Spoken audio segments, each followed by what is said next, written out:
Katapusan ng buhay sa paaralan at simula ng paglalakbay tungo sa magandang kinabukasan. Ito ang simbolo ng graduation day para sa maraming mag-aaral. At pagkatapos ito ay susunod na ang paghahanap ng trabaho. Kaya naman para sa ating fresh graduates, narito ang ilang tips para sa pagsisimula ng career nyo. Balitaan mo kami, Benj Bondo. Matapos ang mahabang panahon ng pagsusunog ng kilay, heto na ang pinakahihintay na sandali ng isang mag-aaral na talaga namang punong-puno ng kulay at buhay. Graduation, seremonya ng pagtatapos sa pag-aaral at pagsisimula ng paglalakbay sa landas tungo sa tagumpay. Ayon sa Commission on Higher Education, higit 500,000 bagong graduates ang dumaragdag sa lakas paggawa ng bansa taon-taon. At sa panahon ngayon, kung gaano tapos ng anumang kurso, tila doble ang hirap na makakuha ng magandang trabaho dahil syempre hindi lang ikaw ang naghahangad nito. Kaya naman payo ng mga eksperto, ang paghahanap ng trabaho dapat seryosohin mo. Piliin ang profesyong akma sa kakayahan at kagustuhan mo. Kung iniisip mong ikaw ang perfect man or woman for the job, huwag nang magpahuli at mag-apply na.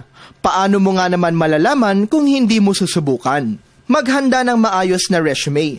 Ito ang pinakamahalagang dokumento sa paghahanap ng trabaho. Iakma sa nais-applyan ang mga credentials mo. Kung gagawing komprehensibo at organisado ang laman nito, siguradong one step closer ka na sa dream job mo. Magkaroon lamang ng isang contact number kung saan madali kang matatawagan. Say goodbye na rin sa mga out-of-this-world na email address and just be yourself sa ganitong detalye. Tandaan, refleksyon ito ng iyong pagkatao bilang profesional kaya't dapat na ayusin ito. Practice oral and written communication skills. Isa ang komunikasyon sa mga elementong nagpapatakbo ng anumang industriya. Kung malinaw ang pagpaparating ng mensaheng gusto mo, pasok ka na sa trabaho, hindi pa sasakit ang ulo at dudugo ang employer mo.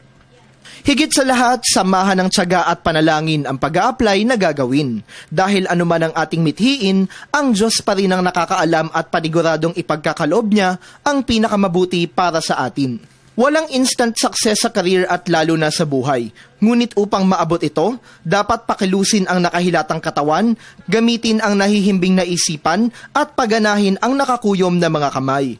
Dahil sa huli, sa biyaya ng kanyang patnubay, ang ating tagumpay sa ating mga sarili rin mismo nakasalalay. Para sa Telebisyon ng Bayan, Benj Bondo.